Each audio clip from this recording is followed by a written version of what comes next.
We're live here on the Muslim Street podcast. Welcome to the Muslim Street. You can find us at www.themuslimstreet.com. Please like and subscribe on our website. Also across all social media, same deal, the Muslim Street. We are we trademarked is the word I'm looking for. Yeah, we trademarked the Muslim Street quite some time ago. You can find us on YouTube at the Muslim Street. Facebook, we have over 4,000 subscribers on our Facebook page and growing. Also on X, formerly known as Twitter. Like and subscribe to us at the Muslim Street. I'm here with a co-host, Dr. Viper White, and we're going to be talking about specifically in a very aggressive way the actual sellout of Black leadership. The actual sellout and capitulating of what I call and what Chairman Omali Yeshitilla of the Uhuru movement terms the Black petty bourgeoisie. It's sellout of the Palestinian struggle, the Palestinian people, and additionally, what we are actually witnessing is a Holocaust. If you want to know what the environment was back in the early 1940s, where there was a Holocaust going on vis-a-vis European Jews, this is the environment. The players are the same. Amongst the Jewish people, there were also a petty bourgeoisie who kept telling the masses of the Jews who were beginning to be marched into those ovens that everything was going to be all right. All right, just stay the course. You know, we're going to get help from somewhere. Right, it was the same talk. This was documented in a speech by a brother of the National Black and Afro way back in the 1980s, and he discussed the parallels of the Holocaust that happened there. And now we can look at those parallels and be quite and just sink them in what is happening to the Palestinian people. But today, we're going to talk about the Black leadership and how they are absent on this issue, how in fact they're being used by the Zionists as pawns, etc. So, having said that, Brother Viper, let's kind of dive into it. I kind of want to set this up with this and kind of get your input. Well, we have happy to be here. Yeah. Dr. White, we have a Black leadership class coming out of the Black Power movement, late 1960s, early 70s, that has sold itself to the Democratic Party. We had an independent Black political convention that took place in Gary, Indiana in 1972. There were over 10,000 delegates from all around the country who embarked on Gary, Indiana, a city that was headed by Mayor Richard Hatchard, who was a race man, who was a man of liberation. And this convention went on just like you would see the Democratic Convention or the Republican Convention over a 3 or 4 day period. And out of that convention, which was an independent call for a political analysis and a political construct for Black politicians to move independently, it was co-opted. Years later, within a matter of 12 years, we see Reverend Jesse Jackson, who was at that conference and gave a major speech talking about his nation time with his fist up, who co-opted and was the lead pawn for the Democratic Party to move Black people away from independent Black politics. And I say this to say, and I want to set this up as we look into the development and the historical development, at least in recent history, of the Black petty bourgeoisie. Late 1970s, Carl Stokes is head of Cleveland. He's the mayor. Early 1980s, there's a swath of blacks who had all tier 1 and tier 2 cities in this country. Chicago, Mayor Washington, Detroit, Coleman, Dinkins in New York City, Wilson Good in 1983 in Philadelphia, Atlanta, Maynard Jackson, Houston, Los Angeles, Mayor Bradley. Every tier 1 and tier 2 city in this country was headed by black politicians. Yet there was no movement amongst the masses of our people. None. We made no progress. In fact, we can say that there was a digression. We saw two major things happen to the masses of black people, the grassroots, in this swath of black political leadership. One of the things we saw was a launch by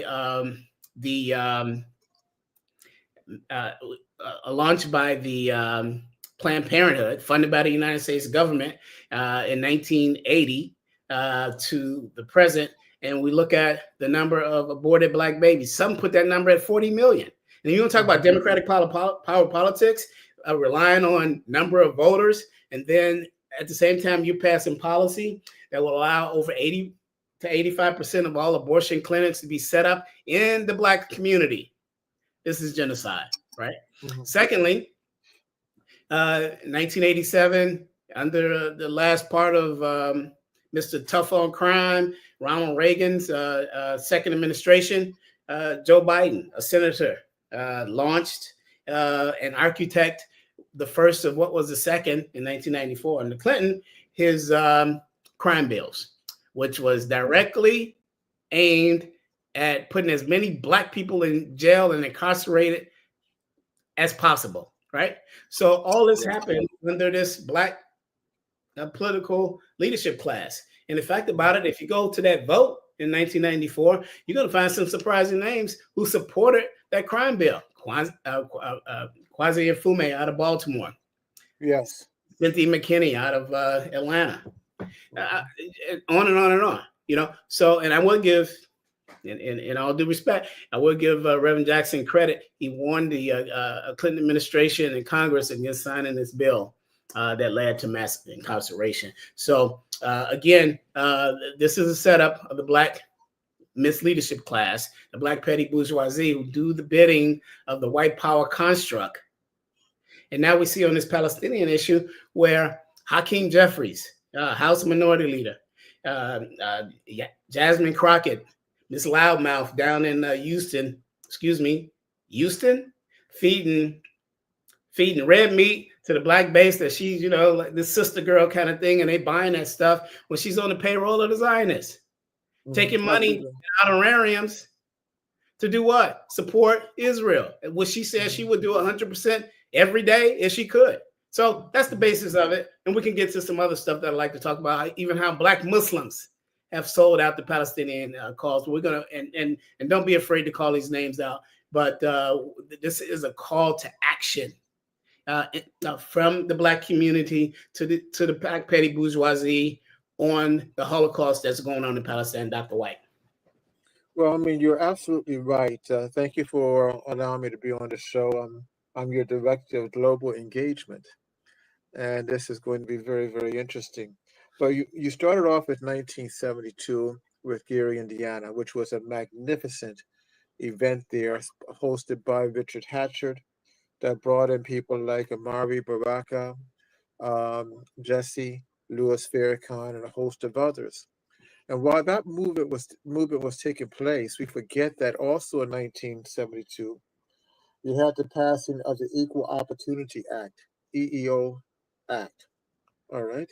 And that was basically an issue to increase elements of affirmative action, which really meant that they were more concerned in putting major black faces in high places, not for the underclass, but for black elite members to be in corporate America, to be in educational institutions, so they can look like they are true leaders, but in reality, it was nothing more than a black face in a high place.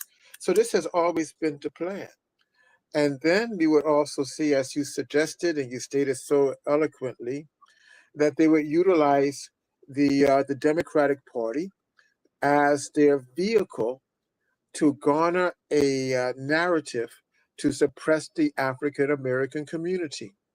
That is to create an argument that there is a strife within society and that they had the best answer. And in reality, it was no more than a made-up argument for certain groups, members of the bourgeoisie, the petty elite, to stay in power. Now, what does that mean now? Just look at some of the people that ultimately came from this birth, who have said nothing about the Palestinian issues.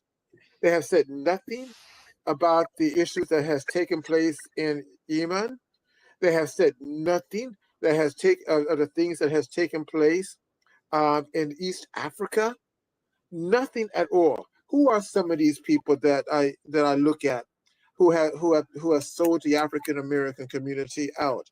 Al Sharpton, all right. He is the president of the National Action Network. I remember, Brother Malik, I'm picking him up at O'Hare Airport, and around 1998, 2000, somewhere around there. The man was broke. He had no money, had beat up shoes, did not know where his next meal was coming from, even though he is a quite husky fella. Then a couple of years later, he gets a beautiful position with MSNBC. All right, and he's also a common voice and a frequent voice on CNN. He jumps from being impoverished to being a multimillionaire in a matter of months. And at that time now, he becomes the legitimate spokesperson for the Democratic Party. And that is to say things to keep African Americans in place. I gave you a case with him and I in our interaction during the Trayvon Martin case. Mr. Al Sharpton was working with the group that we call the Peacekeepers, which is really a group that is really sponsored and developed by the Department of Justice. And they get these blacks to send them into different areas when they think there's going to be some trouble, and to preach two things. One, don't be too extreme.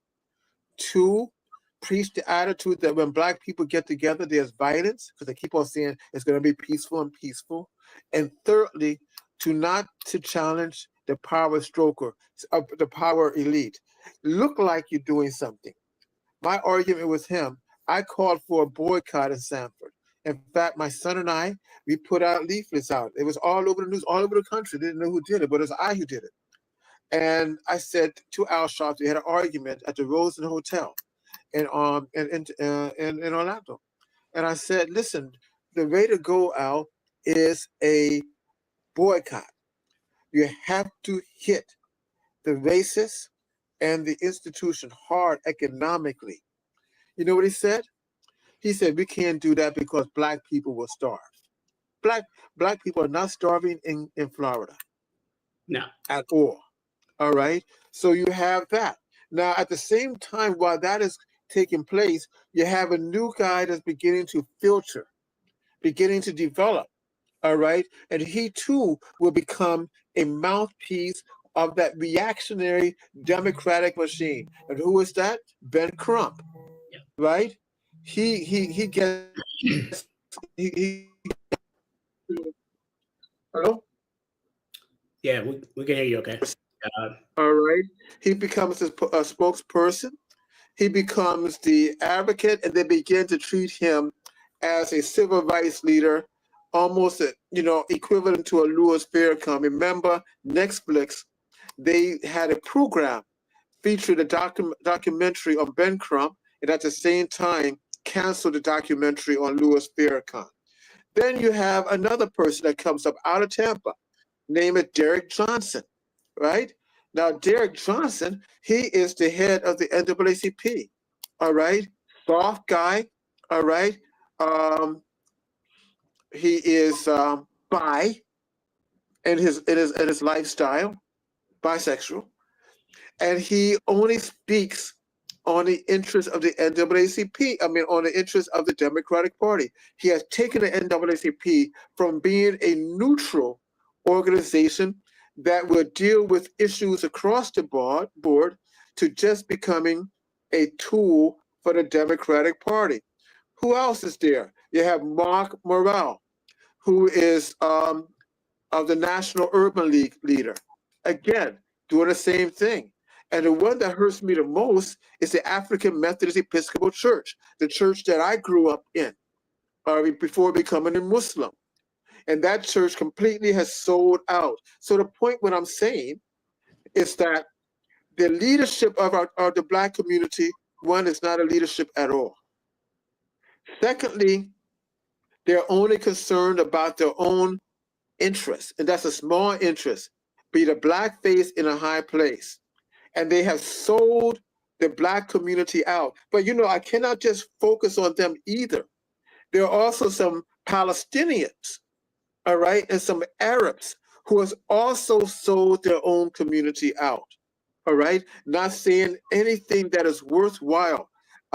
You have Arab rappers who won't say nothing about the issues. You have Let me stop you there, because before we go into that section, I want to step back. The first person that you mentioned, the biggest Black capitulator that we have on the scene right now, and that's Revan Sharpton, right? Now, in 2011, the Muslim Street documented what you mentioned, Dr. White, and that was that he was broke, and then he got this big position on MSNBC. And now he's like, this big Negro. But there was something that happened in between that we documented. And I just want to mention that we brought to you by the Lance Scurv show out of Accra, Ghana. So the Muslim Street did our homework on this. How did he go from filing bankruptcy in 2010, being broke? So here's what happened. And you're gonna flip over this. This is incredible. And then we'll talk about the Palestinian thing and the Arab, the leaders and stuff. So in 2010, the National Action Network has an annual convention, spring of 2010, April or so. All right. They have as their keynote speaker some principal of a high school in Ohio. I just want to make a note of that. It was some brother, right? In 2011, the National Action Network, in the spring of 2011, at their conference, I'm going to hold that right there and tell you who that keynote speaker was. Now, before I tell you that, here's what happened that he went from shit to sugar. All right? Yes. February 2011, on the Morning Joe show, Joe Scarboro, former congressman from Republican congressman from the state of Florida, is kidding with Revan Al, who used to have Revan Al Sharpton on as a cameo every once in a while, and he kids him because he just did Dancing with the Stars. Can you imagine Malcolm doing Dancing with the Stars? I don't know Dr. King's politics, but could you imagine Dr. King doing Dancing with the Stars, bro? So this is early February 2011. Remember now, 2010, he's broke, car repossessed, bankruptcy. He got a high school principal as a keynote speaker at his national conference. This is 2011. So Scarborough kids with him and said, yeah, Reverend Al, we saw you on Dancing with the Stars, he, right? And very smugly, Reverend Al says to him, yeah, well, we're really trying to rebuild our organization. And then he said something that made me fall out of my chair. He said, we just got a grant from the White House. This is President Obama's White House. He didn't even support Obama in 2008. He supported Hillary Clinton against Obama, right? Yet 3 years later, Obama, he says, yeah, February 2011, he says, we just got a $25 million grant from President Obama. I was like, wow. A month and a half later, by May of that year, he has his own show, Politics Nation, on MSNBC, and he's had it ever since, right? So now, you know, before he was doing like this, and now he's doing like this, all right? But Obama gave him a $25 million stimulus to his bank account. That's what happened. Now, so 2010, high school principal is a keynote speaker at his national conference. 2011, the whole machine came in, bro. Hillary Clinton, Bill Clinton, the keynote speaker at his National Action Network conference in 2011 is no other than, drum roll please, the President of the United States. Right. Obama. He went from a high school, he couldn't secure anybody bigger than a high school principal, to the President of the United States. Desiree Rogers, head of protocol, she did workshops. Michelle Obama, she did workshops. The whole staff. Ari's there. Rahm Emanuel, who Obama would later send to Chicago to be the mayor of Chicago. He did a workshop. I mean, this guy went, when I say he went from shit to sugar, he went from shit to sugar. And who got him there? It was Barack Obama. That was the thing. So I just want to throw that in before you get back and you were kind of shifting to the sellouts amongst the Palestinians. Yeah, I mean, but even going back to Al Sharpton, follow up, remember, I mean, they even gave him several millions of dollars for that ill-fated Million Justice March that he tried to put on in 2016, remember? Yeah. It was corporately sponsored. And I don't think they got 25,000 people there. Yeah. You see, and he was just to do that to negate the real and legitimate Black voices, and to continue a narrative that would be fed to the African American community, really making noise, but as James Brown would say, doing nothing. And the Palestinians and Arabs, they're not off the hook either, because I mean, you have people like the leaders of CARE. All right, the leaders of Engage, who has been very, very lukewarm and calling out the issues of genocide. When Biden was in government, they didn't say anything about it. Now, since he is out of government, now they're saying, "Oh, is a genocide going on?" Which shows you that they're more concerned about politics as opposed to doing interest. One of the journalists that I detest the most is Mehdi Hansen. Are you familiar with him? Hello? Yeah, Malik fell off for a second. I see his box there, but he has to hit some things on his phone. I was just about to call him. So until he comes back, just continue on. I mean, Mehdi Hansen, he's a talking head for the CNN. He's on MSNBC. He is nothing but a Palestinian Arab Uncle Tom. I mean, he only speaks through things through the lens of the Democratic Party. And he was out there trying to get Arabs and Blacks to support Biden, all right, when Biden was not doing not only anything good for the Black community, but surely not anything worthwhile for the Palestinians or the African communities. So we have a lot of bad people like that. I forgot to mention with Al Sharpton, I mean, to show you his recalcitrant backwardness, you know, he supported Andrew Cuomo for mayor of New York City, one of the worst candidates you can have for New York, all right? Whereby a man who really has undermined the African-American community. He's a paternalistic racist, saying what they supposed to be, as if Black people are children, and he has never done anything that is based on egalitarian interests within New York, as opposed to Al Sharpton supporting the young Palestinian who is really creating a storm in New York. I can't remember his name offhand. You know his name, Brother Malik. Yeah. Yeah. Let me ask you something. As I want to kind of stay here. Yes. The showdown in New York City with the Muslim mayor running. You know, and then we saw the same thing in Chicago in 1983. As soon as Jane Byrne was defeated, who was a Democrat, like Cuomo, she then runs independent along with this Republican named Bernie Epton in order to defeat Harold Washington at any cost, right? Only because he's black. Right? So we see the same people lining up in the same allegiances vis-a-vis the Muslim who won the Democratic primary. And then you have Cuomo lining up, running as an independent. His father's over in his grave, you know, Mario Cuomo, who he's not. Him and his brother Chris are not their father, right? Now, so how would, and the question I have, Dr. White, how is this going to play out when you have Revan Sharpton supporting Cuomo against this Muslim mayor who, you know, that is way out in front, right?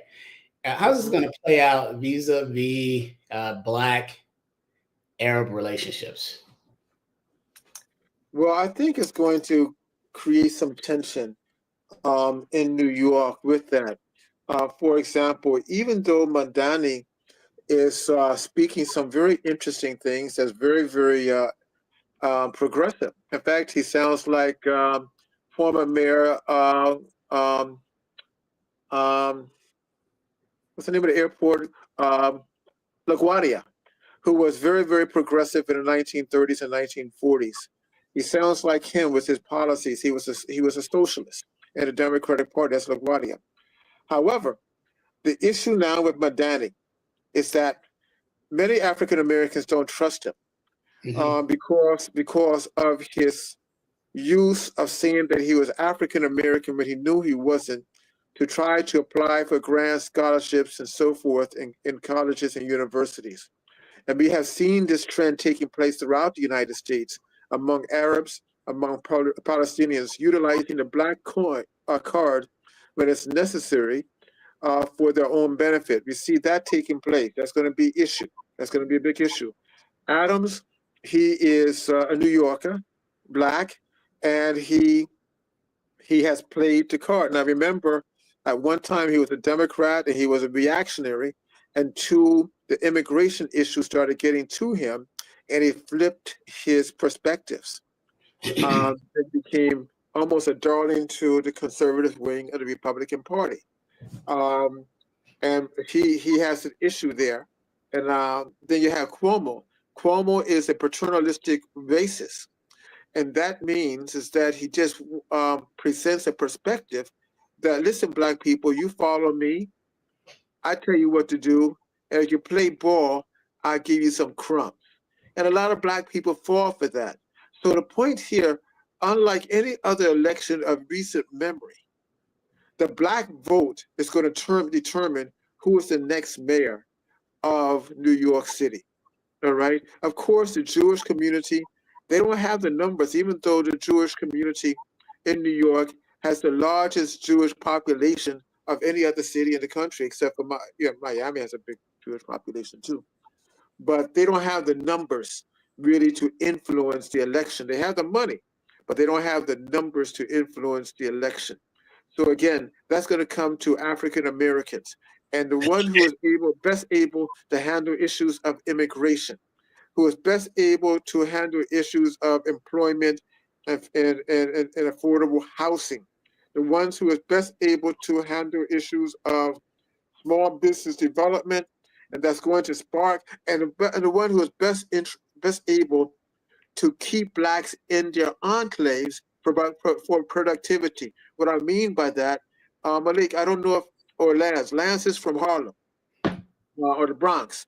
I don't know where the last time you have been to the Bronx and Harlem, but those areas that used to be black, you go to Harlem now, no, it's not black any longer, right? Most of the blacks now have been moved out to gentrified or moved out completely to Co-op City.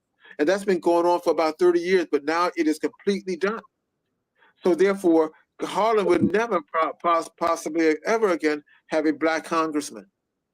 All right. And this filter is taking place throughout New York.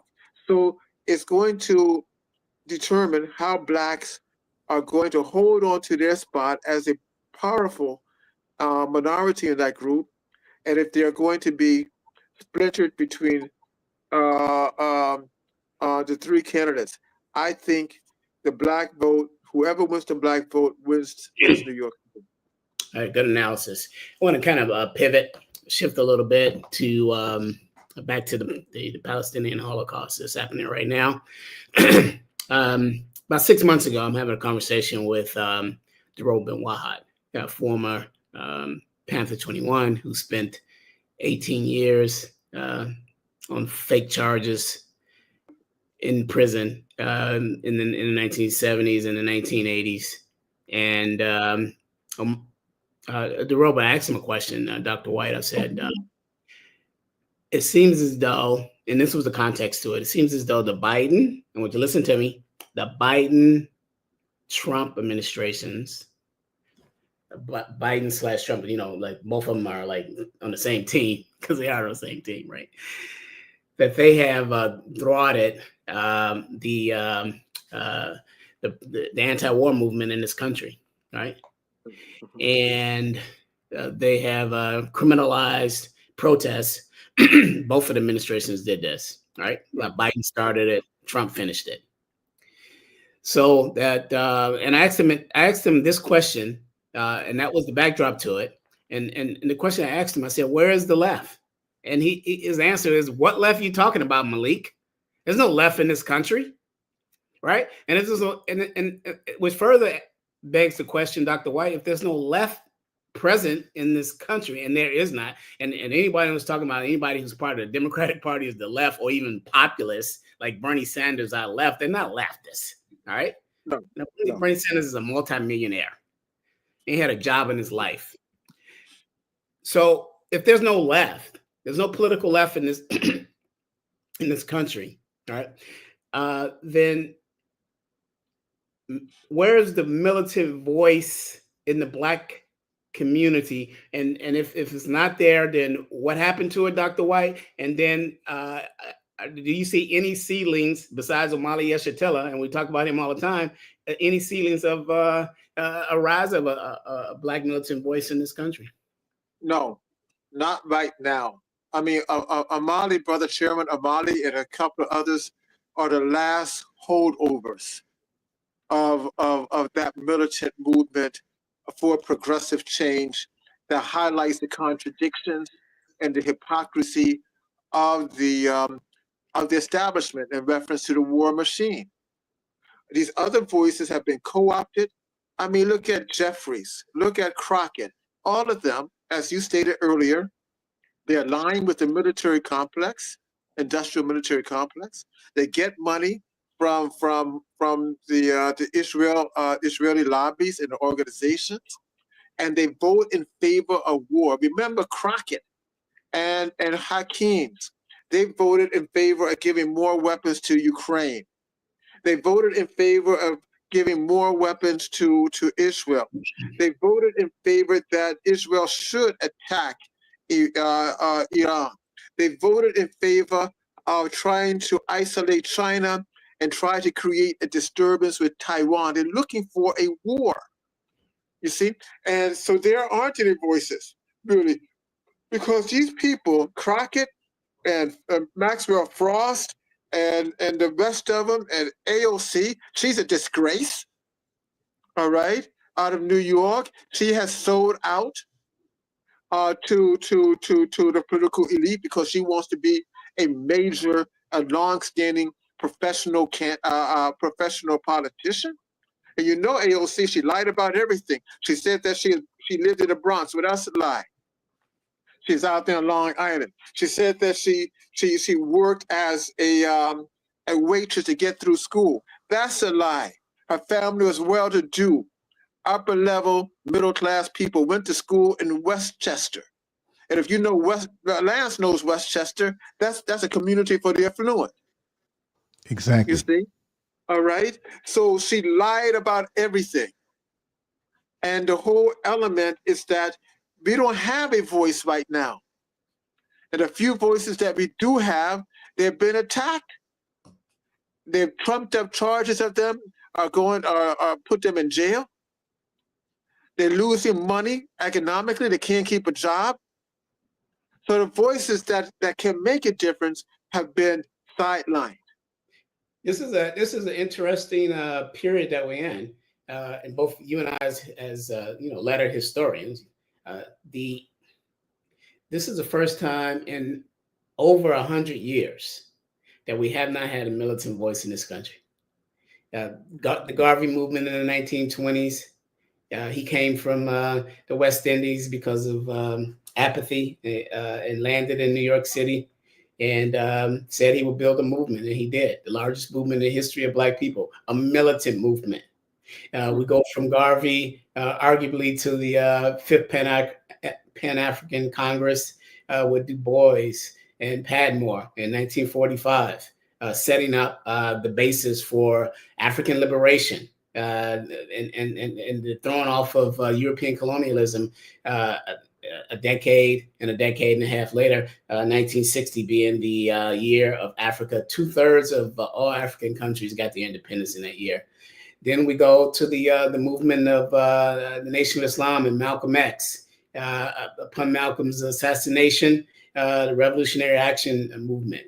We had the Black Panther Party. We had the Black Liberation Army and a host of others. The National Black United Front emerges in 1980 under the auspices of the co-founder Dr. Conrad Worrell and the Nationalist Movement. And Minister Louis Farrakhan, his voice emerges in that context as a unifying voice, but a unifying voice around militancy and anti-Western, anti-American encroachment on Blackness, right?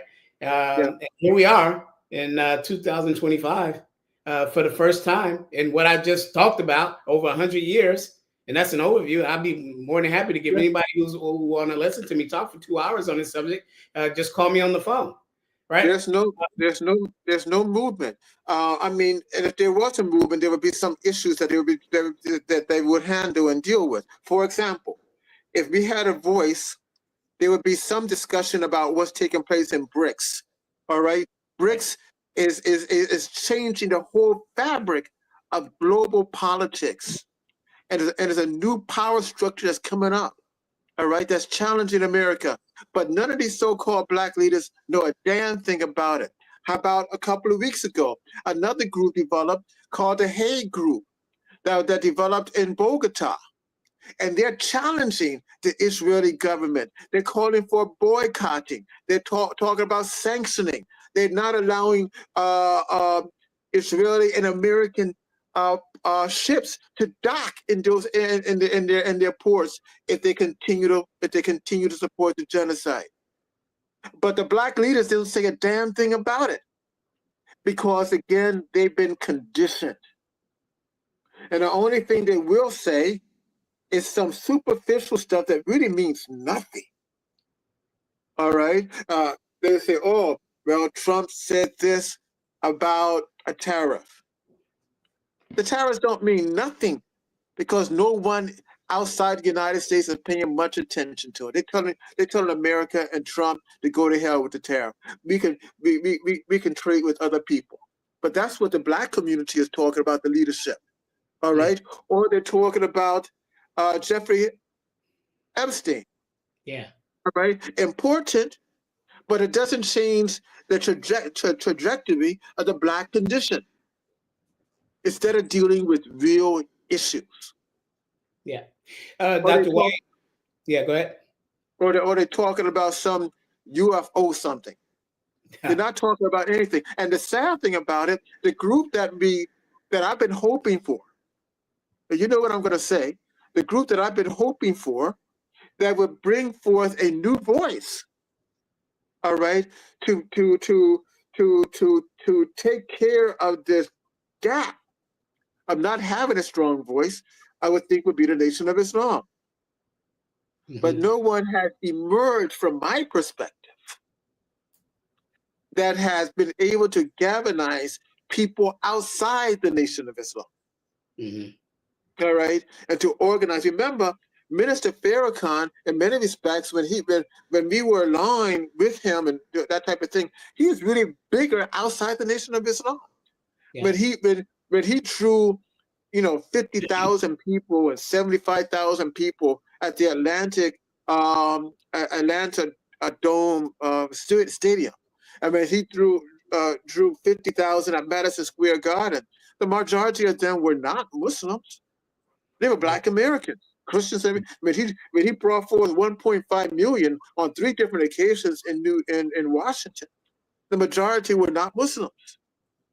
Yeah, and that would be. I would probably aim that toward the organizational strength of his early organization. I'll give you an example of that.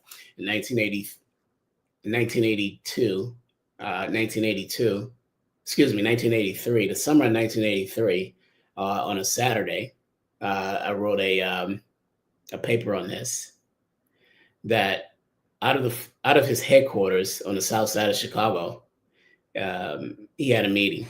And in that meeting, they came marching in one by one. There was Kwame Ture. There was Sister Sonia Sanchez, right? There was Dr. Conrad Worrell. There was J2 Wausi. There was Preston Wilcox, Omari Obadeli, and Chokwe Lumumba of the Republic of New Africa, and others. Dr. Charles Knox, the National Conference of Black Lawyers, all marching in to that meeting. And he said that he wanted to and did build the Black nation, the Nation of Islam, from a concentric circle, where at the core you would have the Nation of Islam, the Fruit of Islam, and the MGT, the regular rank and file. But then there was another circle around that. They would be just supporters, right? And then another circle around that, the third wave would be different Black organizations. So he's building this out, right? And encompassing that was a call for militant unity. And I think that was where that came from. So I want to kind of pivot in the last 15 minutes of the show to Black Muslim sellouts of the Palestinian crisis, Holocaust, genocide, whatever you want to call it. These people, when Joe Biden, who was an easy target, fumbling over himself, wearing diapers, pooping his pants over in conferences, international conferences back in January and February, he was an easy target because he was funding and financing the genocide and the Holocaust over in Palestine.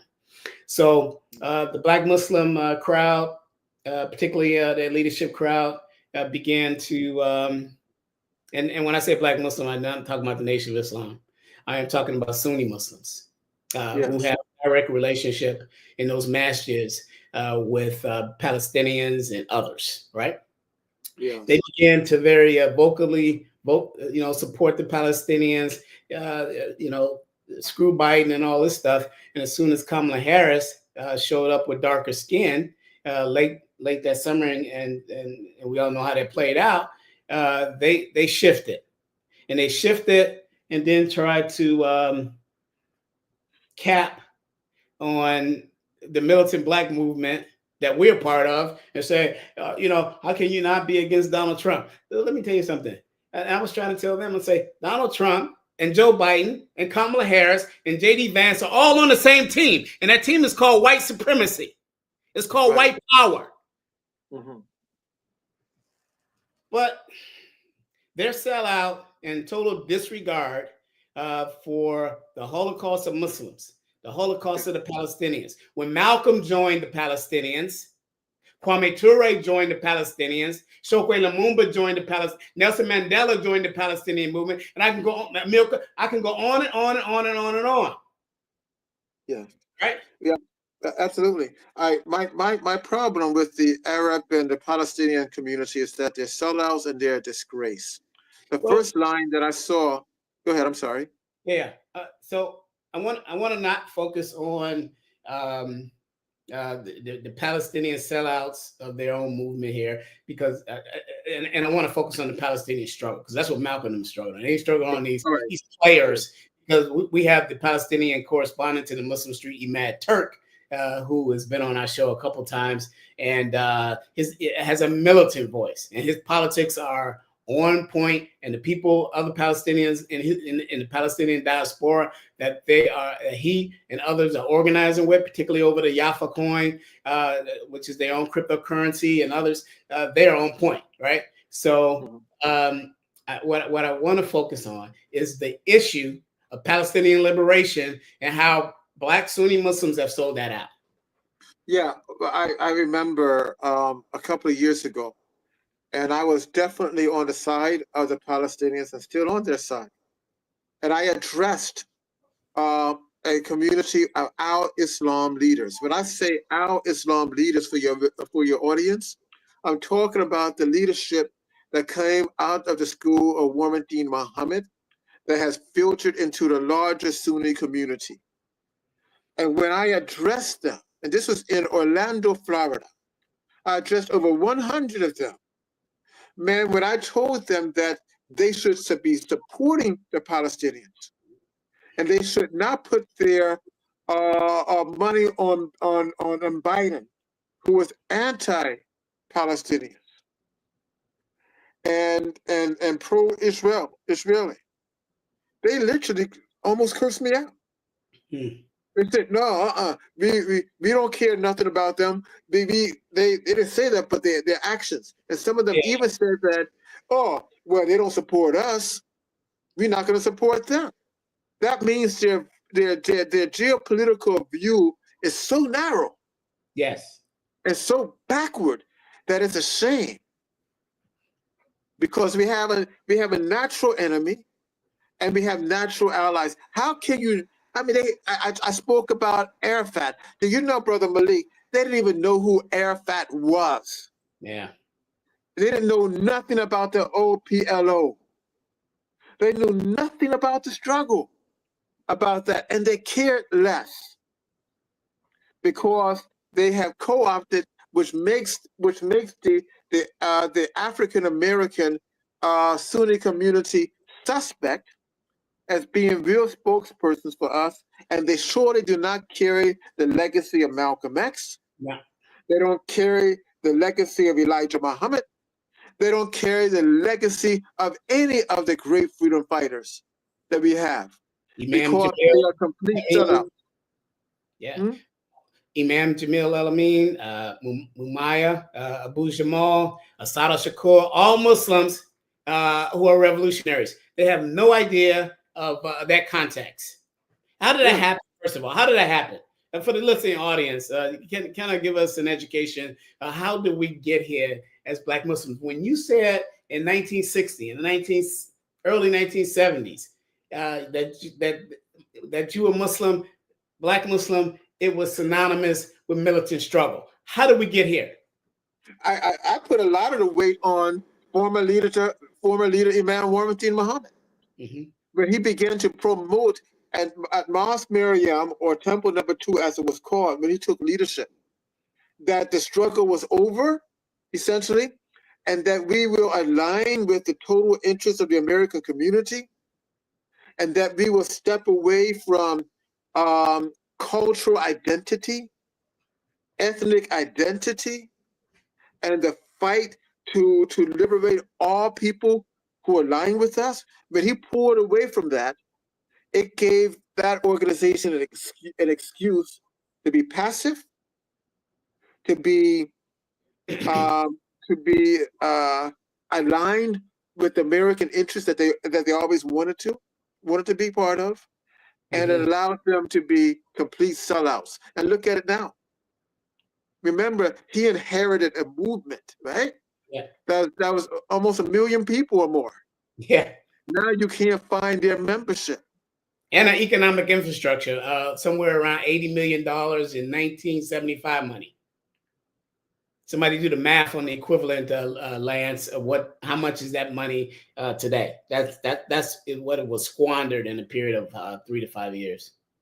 And as Dr. White said, so that's a very interesting analysis. It's a much needed one. These people need to be called out. When I get emails from that group talking about, we supporting Kamala Harris and all this stuff, man, you should have saw the emails that I shot back to them. They got to be ashamed of themselves. She, like the rest of the Democratic Party, represents white hegemony around the world. That is a white power movement. They just call themselves Democrats. That's right. That's right. Yeah, absolutely. Yeah, so I think, Dr. White, with 10 minutes left, where do we go from here as militant voices, as militant? Because we can't sit back on the sideline and just let this play out. Where do we go from here? What are we doing? Well, I think, first of all, we have to seriously begin to organize. And when I say organizing, I'm talking about going back to the community, going to the churches, raising our voices, and trying to get these ministers, these imams, these groups to at least take on one issue of importance. We have to go back to the streets. Nobody wants to go into the streets any longer. Everybody wants to do everything by YouTube, Everybody wants to be a social media revolutionary, as opposed to being a real revolutionary that builds and organizes. They forget that Fred Hampton was what? He was an organizer. They forget that Kwame Ture was an organizer. They forget that Malcolm X was an organizer. We have to get back to those points, or organizing around real issues. Then we have to go back to what you told me once before. I remember you gave a lecture many, many years ago, and I asked you, what's your philosophy? I don't know if you remember. You said Black nationalism. All right. Which really means that we have to follow a path of our interest consistently. All right. And then we, along with that, we have to rebuild, develop new coalitions. All right. Work with the Palestinians that can work with us. Work with the South Africans. Work especially with Afro-Latinos. From Nicaragua, El Salvador, Venezuela, Cuba, Brazil. Work with them. All right. And I also think that we have to have representation in BRICS. Yes. We have to be at the table, because without having international force that can voice our interest, we don't have a ghost of a chance. Yeah. We need power on the outside. Yeah, good point. As I lost my lighting, I want to thank the crack research team at the Muslim Street answering my question. When Imam Wardi Muhammad took over the Nation of Islam, they had an economic infrastructure worth $80 million. In today's money, from 1975, with a inflation rate of 3.64% year over year, the number is 478 million. Nearly $500 million, nearly $500 million he inherited. That's right. In today's money. Mm-hmm. And lost it in 3 years. Yeah, has nothing to show for it. Nothing to show for it. And then ran around and was carrying the American flag, telling his former FOI and have their kids go join the United States Army. And just a decade before that, his most celebrated follower, Muhammad Ali, gave up 3 years of his career, of his prime, because he would not capitulate to the United States government and join in the United States military. I'm done. Absolutely. Absolutely. You have to do better. Yeah. So Lance. Yes. Lance is over there in Ghana. He's chilling. Okay, there's the light back. As the light shining from the west. That was a book by Imam Wardi Muhammad he just quoted too, right? Yeah. There's no light shining from the west. The west belongs to the light. But I'm glad you mentioned me, brother, because I thought everybody forgot about my 3.5 years in exile, and I still came back. But I got my eyes on both of y'all.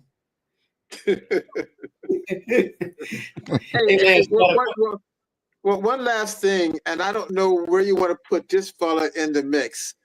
Dr. Umar Johnson. Hit the cash app. Hit the cash app. Hit the cash app. Where are my South African sisters? Where am I? Hey, Lance, you notice we don't have a Cash App scrolling across the bottom of that screen because let me tell you something. I don't need your money. I got my own money. That's right. But Omar said he can't pay his bills. Omar said that they froze his accounts. He said, if you have any spare change, please send it to me. Begging. And the principle in Africanism. Hasn't he raised about $10 million in the past or something for his school? He raised a lot more than what he claims. Yeah, it was something like $700,000, and when they were giving away schools for, especially in the city of Chicago, you're gonna have a whole big, high school for $1. He couldn't find one. He just wasn't right. He's the self-proclaimed Prince of Pan-Africanism. Prince of Panhandling. It doesn't even have an organization, but this is the product of YouTube. I don't know. Like, have you ever turned on YouTube and see the buffoonery that's out here in the name of Black consciousness? It is incredible. They built a whole ADOS, American Descendants of Slave Negroes, along with another movement called Foundational Black American Love Me White People Movement, call themselves FBAs, Tariq Nasheed. They built entire movements on hating Black people from other countries. Well, wait. You got it. I hate to jump in, but I got to say this last one, man. And I'm a good listener. All right, I'm trying. There's a movement, Lance. You're not gonna believe it. There is a group on Facebook with over 50,000 Black people subscribed, and the name of that group is "We Didn't Come from Africa. We Came from America." Oh God. 50,000. Oh God. Yeah. So I think that stems from the school system. No, it doesn't. Painting a negative picture of these people are embarrassed about Africa, the lives of Africa. Dr. White would tell you that he wasn't taught African history inside of some school system. Okay, and none of us were. That was the culture inside of the Black community, right? Right. But my parents taught me better. I always knew better.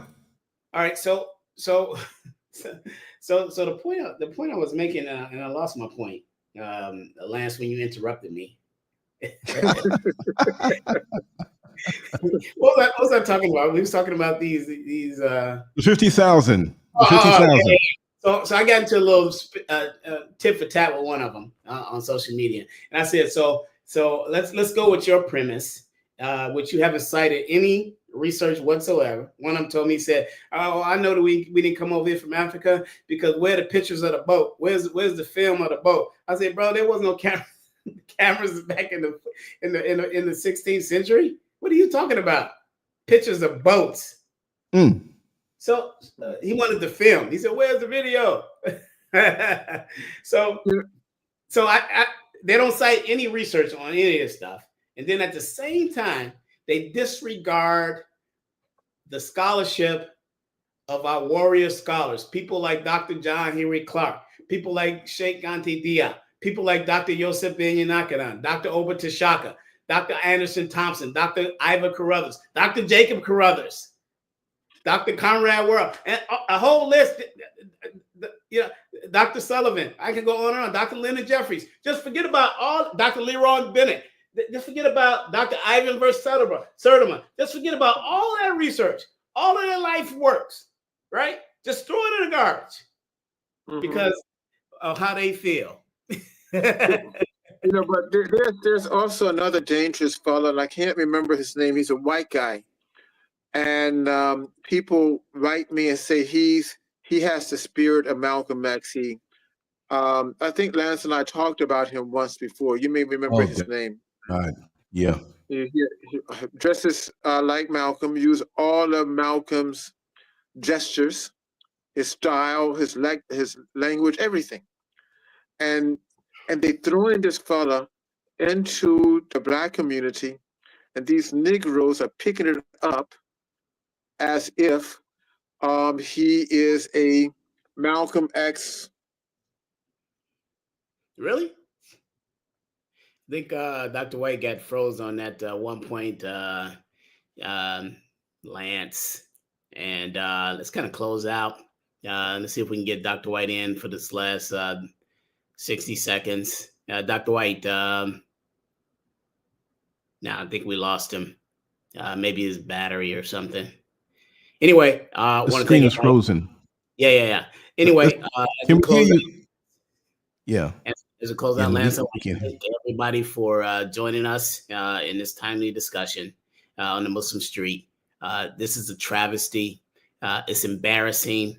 I'm ashamed of Muslims who call themselves Black and who want to try to co-opt the name of Malcolm X. And they say at the same time they're not going to support the Palestinian movement. You love white people. You love America. Okay, that's your problem. You fear the white man and you don't fear Allah. That's your problem.